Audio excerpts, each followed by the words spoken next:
Di sesi 2 dari video membuat pra-proposal, kita akan membahas mengembangkan teori.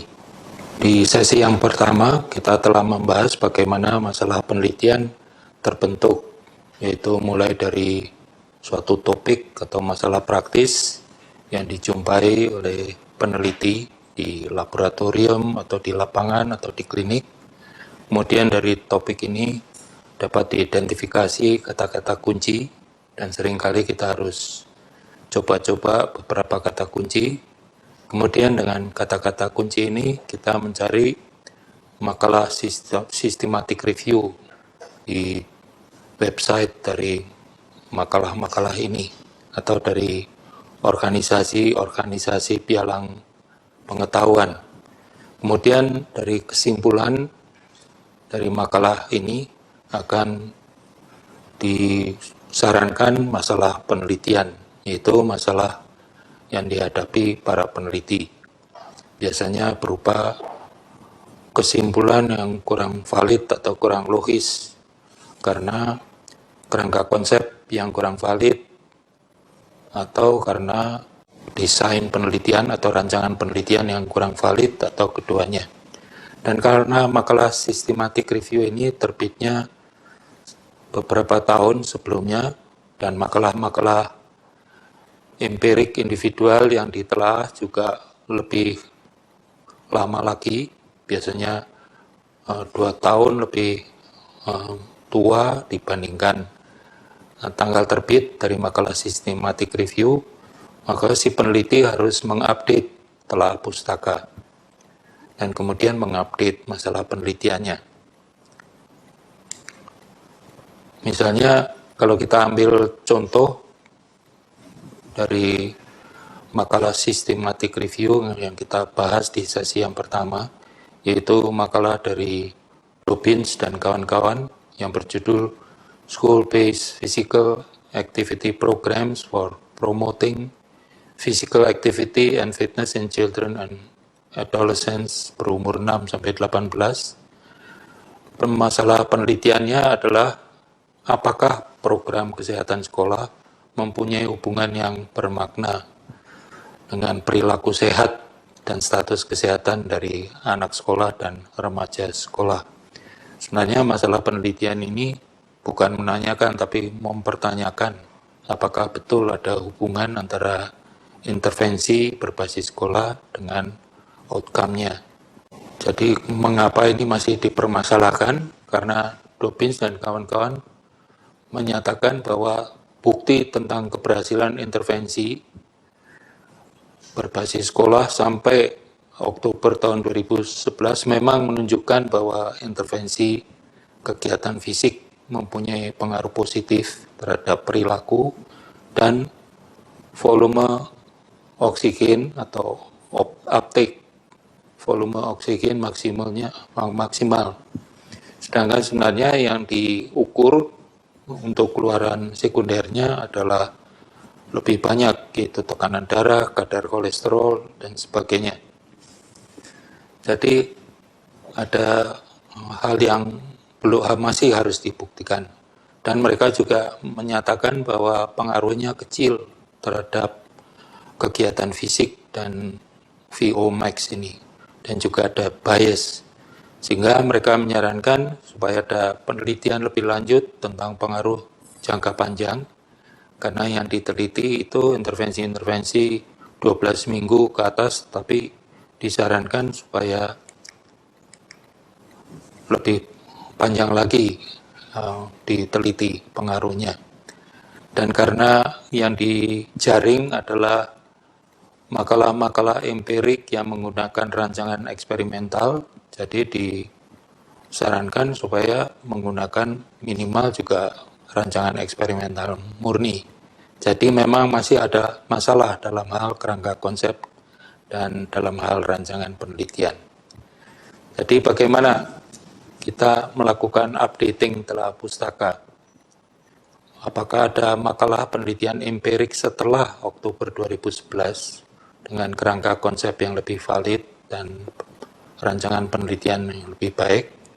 Kita ingat valid artinya lebih bermutu, lebih berbobot, baik menurut para ahli maupun berdasarkan data empirik. Dan bagaimana kita akan mengupdate telah pustaka ini. Ada pilihan mulai dari yang paling sederhana, yaitu naratif review.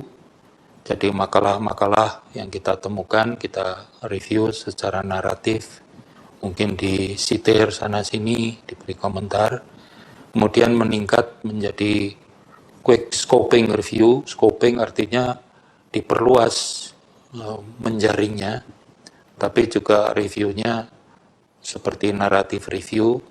Kemudian meningkat lagi disertai dengan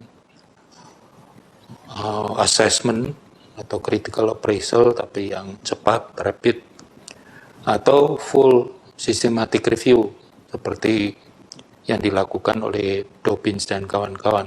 Ini makan waktu dan juga sumber daya yang banyak.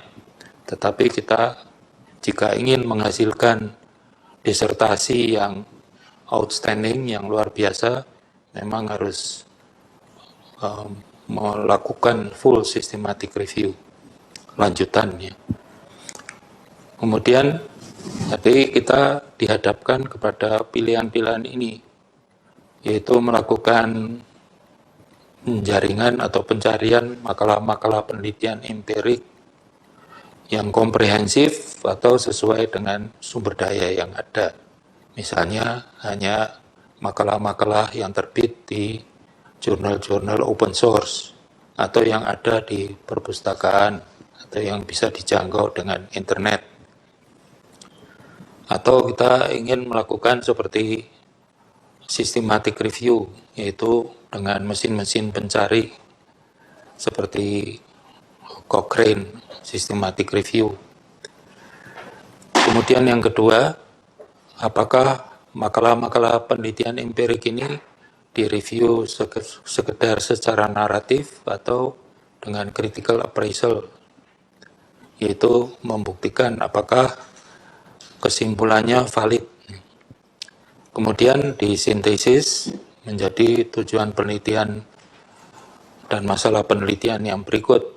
Jadi apakah tujuan penelitian yang kita tulis di bab 1 itu sudah ada yang dikerjakan. Jika belum, maka ini yang menjadi tugas dari peneliti yang sekarang dan menjadi masalah penelitian yang harus dijawab. Yaitu kita ulang seperti yang dibahas di sesi 1, mengidentifikasi konstruk-konstruk yang lebih valid tentang program kesehatan sekolah, kita sebut saja X, dan keluarannya yaitu Y, yaitu keluaran primer berupa kegiatan fisik dari anak-anak dan perilaku. Kemudian, ini programnya itu adalah kegiatan promosi kesehatan, dan keluarannya adalah kegiatan fisik dari anak-anak sekolah itu, dan juga perilakunya, misalnya waktu yang digunakan untuk menonton TV. Dan kemudian ada keluaran sekunder berupa tanda-tanda fisik, gejala-gejala fisik. Kemudian yang kedua, mengidentifikasi konstruk-konstruk yang memoderasi hubungan X dan dan Y ini. Memoderasi artinya bisa memperkuat atau memperlemah hubungan antara X dan Y. Dan konstruk-konstruk ini berbentuk ciri-ciri atau keadaan dari unit analisis. Dalam hal ini, unit analisisnya adalah anak-anak sekolah. Kemudian yang ketiga, mengidentifikasi konstruk yang menjelaskan mekanisme hubungan X dan Jadi di sini terletak masalah mengembangkan teorinya, atau konstruk yang menjelaskan hubungan mekanisme atau menjelaskan mekanisme hubungan X dan Y ini yang kita sebut mediator. Kemudian karena penelitian sebelumnya menggunakan rancangan eksperimental murni, penelitian sekarang juga bertujuan menggunakan rancangan eksperimental murni untuk menguji hubungan X dan Y, dan dengan jarak yang lebih panjang antara X dan Y. Jadi ada banyak peluang untuk mengadakan pengembangan teori. Jadi kalau kita simpulkan di bab 2 dari proposal atau pra-proposal, ada terlebih dahulu telaah makalah-makalah penelitian empirik terkini, jadi yang terbit setelah makalah terakhir dari makalah systematic review, kemudian landasan teorinya atau mediator atau titik tangkap di klinik, titik tangkap dari obat yang menjelaskan hubungan antara X dan Y. Kemudian kita tulis atau muat kerangka konsepnya, dan pada bagian yang terakhir hipotesis penelitian dan pertanyaan-pertanyaan penelitian. Dan disarankan supaya definisi operasional dari variabel-variabel, yaitu nama, definisinya, skalanya, dan cara pengumpulan datanya diletakkan di bagian ini, jadi di bagian akhir dari bab 2. Jadi untuk meringkas, pengembangan kerangka konsep yang kita muat di dalam bab 2 dapat digambarkan sebagai suatu bagan yang menjelaskan hubungan antara prediktor dan kriterion, dan juga ada mediator dan moderatornya. Kemudian juga ada panah-panah. Kita lihat kalau hipotesisnya itu hipotesis kausasi, hubungan sebab akibat, panahnya satu arah.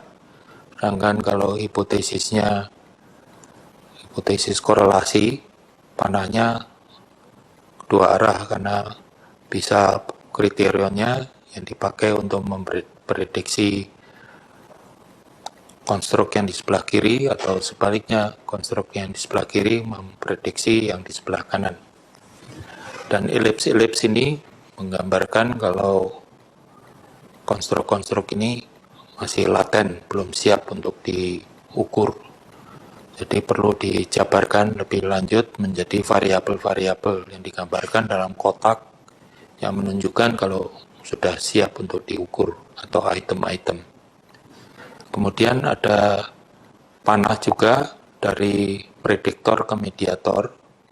Ini menunjukkan ada mekanisme atau ada teori tentang action tersebut, bagaimana intervensinya mempengaruhi titik tangkap atau mediator. Kemudian dari mediator ada panah ke kriterion yang menjelaskan mengapa mediator itu berpengaruh atau bagaimana mediator itu berhubungan dengan kriterion. Kata moderator di sini dipakai karena menunjukkan pengaruh memperkuat atau memperlemah hubungan antara prediktor kriterion. Kerangka konsep ini sebenarnya juga bisa digambarkan atau dinyatakan secara naratif. Jadi bisa digabung dalam bentuk visual bagan seperti ini, dan juga disertai dengan keterangan. Dan juga ada yang dalam bentuk rumus-rumus matematika. Kemudian di bawahnya baru dijabarkan hipotesis-hipotesisnya. Kalau kita lihat di masalah penelitian yang kita gunakan sebagai contoh, ada banyak peluang untuk mengembangkan teori, karena dari prediktornya atau konstruk penyebabnya berupa kegiatan berbasis sekolah, dan dalam hal ini adalah kegiatan berupa promosi kesehatan, mungkin konstruknya dapat dibuat lebih valid. Jadi tidak hanya promosi kesehatan, tapi juga ada intervensi-intervensi lain. Misalnya masalah gizi, ada gizi sekolah, kemudian ada kegiatan-kegiatan olahraga tertentu. Kemudian kriterianya juga yang lebih valid, Jadi tidak sekedar perilaku kesehatan yang diukur dengan frekuensi dan lama menggunakan kegiatan, melakukan kegiatan non fisik seperti menonton TV, tetapi ada kegiatan-kegiatan lain yang non fisik. Kemudian yang kedua, ada peluang bagi peneliti yang berikut untuk merumuskan definisi operasional dari mediator yang lebih valid. Jadi biasanya mediator ini berupa teori yang sudah ada, dan dalam contoh tadi, teori yang dapat menjelaskan perubahan perilaku dari si anak sekolah ini. Mengapa si anak ini lebih banyak dan lebih lama melakukan kegiatan fisik, dan juga mengapa ada perubahan fisik. Kalau untuk perubahan fisik harus dengan teori yang lebih cocok untuk itu. Tapi untuk perilaku kita dapat menggunakan teori perubahan perilaku. Kemudian yang ketiga, konstruk-konstruk mediator ini dapat diidentifikasi dan juga didefinisi operasionalkan dengan cara yang lebih valid. Sebagai contoh, mediatornya mungkin umur dari si anak sekolah, kemudian status gizi, kemudian juga latar belakang sosial ekonomi yang mungkin bisa memperlemah atau memperkuat hubungan prediktor kriterianya. Nah, sebagai contoh tadi, untuk menjelaskan perubahan perilaku, si peneliti dapat memilih teori-teori perubahan perilaku yang sesuai, dan memilihnya juga harus ada alasannya berupa bukti-bukti empirik. Jadi ada peneliti-peneliti sebelumnya yang menggunakan teori-teori perubahan perilaku tertentu, dan kita periksa hasilnya bagaimana, apakah dapat digunakan untuk menjelaskan perubahan perilaku. Sebagai contoh di sini, misalnya si peneliti memilih untuk menggunakan teori dari Jack Asian yang mengusulkan ada 3 konstruk yang mempengaruhi perubahan dari niat untuk berperilaku menjadi perilaku yang sesungguhnya, yaitu ada konstruk sikap terhadap perilaku yang bersangkutan. Jadi kalau si anak melihat bahwa perilaku kegiatan fisik yang lebih sering dan lebih lama itu baik, maka dia akan lebih cenderung untuk merealisir perilaku tersebut. Kemudian juga kalau dia berpersepsi bahwa orang tuanya atau teman-temannya atau guru-guru menekan dalam tanda kutip untuk berperilaku seperti yang dikehendaki, maka dia juga cenderung untuk melaksanakan. Kemudian yang ketiga, yaitu konstruk berupa persepsi tentang hambatan-hambatan atau hal-hal yang memperlancar atau yang mempermudah merealisir suatu niat menjadi perilaku yang sesungguhnya. Jadi si peneliti yang sekarang dapat mengarahkan konstruk intervensi ke ketiga konstruk mediator tadi. Jadi kegiatan-kegiatan di sekolah apa yang dapat merubah ketiga konstruk ini yang menyangkut perilaku. Kalau yang menyangkut perubahan fisik, dengan sendirinya harus ada teori-teori faal atau biokimiawi atau teori-teori klinis lain yang dapat menjelaskan mengapa ada perubahan-perubahan fisik, berupa perubahan tekanan darah, perubahan kadar kolesterol, atau perubahan pulsus, atau perubahan kapasitas kebugaran, dan sebagainya. Jadi dalam hal ini si peneliti dapat berkontribusi terhadap perkembangan dari teori ini yang menjelaskan hubungan antara program berbasis sekolah dengan outcome pada diri murid, anak-anak atau remaja. Outcome primer berupa kegiatan fisik yang lebih sering dan lebih lama, kemudian perilaku, kemudian outcome sekunder berupa gejala dan tanda-tanda fisik atau klinis.